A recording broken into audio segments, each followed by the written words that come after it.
बोलो चिंतामणि पारसनाथ भगवान की जय। होली का पर्व अधर्म पर धर्म की, असत्य पर सत्य की, बुराई पर अच्छाई की विजय का प्रतीक है। पौराणिक कथाओं के अनुसार हिरण्यकश्यप नाम के दानव राजा का पुत्र प्रहलाद भगवान विष्णु का परम भक्त था। हिरण्यकश्यप सत्ता के मद में खुद को भगवान समझता था। सारी प्रजा को आदेश था कि वह राजा की पूजा करे, उसे भगवान माने। जो ऐसा नहीं करेगा उसे सख्त से सख्त दंड दिया जाएगा।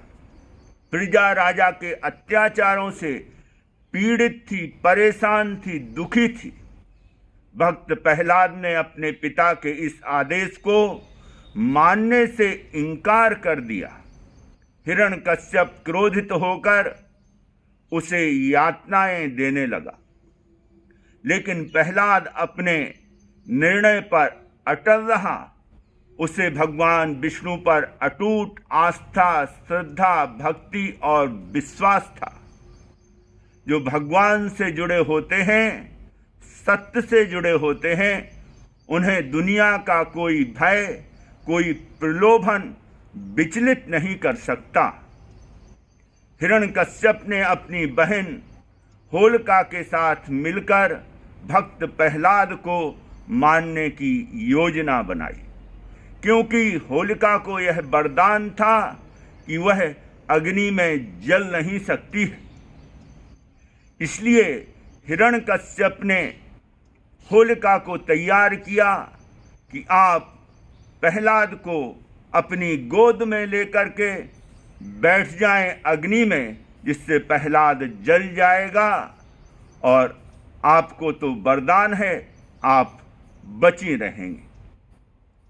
भगवान की कृपा और प्रहलाद की भगवान के प्रति भक्ति की महिमा से होलिका उस आग में जलकर राख हो गई और प्रहलाद का बाल भी बांका ना हुआ। जिस व्यक्ति के पास सत्य का बल होता है, धर्म की शक्ति होती है, देवगुरु धर्म के प्रति श्रद्धा, भक्ति, समर्पण और विश्वास होता है, ईश्वरीय शक्तियां उसकी रक्षा करती हैं। लाख कोशिशों के बावजूद आसुरी शक्तियां उसका बाल भी बांका नहीं कर पाती हैं। जब व्यक्ति स्वार्थवश दुर्भावनाओं से ग्रस्त होकर सत्ता संपत्ति के मद में अहंकार से चूर होकर अन्याय करता है, सत्य को कुचलने का प्रयास करता है, तो कोई वरदान उसकी रक्षा नहीं कर सकता। वरदान भी उसके लिए अभिशाप बन जाते हैं। देवी शक्तियां भी तभी सहायक होती हैं जब तुम्हारा अंतर्मन पवित्र हो, जब तुम सद्भाव के साथ सत्कर्म में लीन हो। अधर्म को, अन्याय को, असत्य को, घृणा, द्वेष, नफरत, ईर्ष्या, द्वेष आदि दुर्भावनाओं को त्याग कर अपने हृदय को शुद्ध बनाकर सत्य की, न्याय की, धर्म की राह पर चलें। यही इस पर्व का पावन संदेश है। सभी को होलिका दहन की हार्दिक शुभकामनाएं एवं बधाई और बहुत बहुत आशीर्वाद।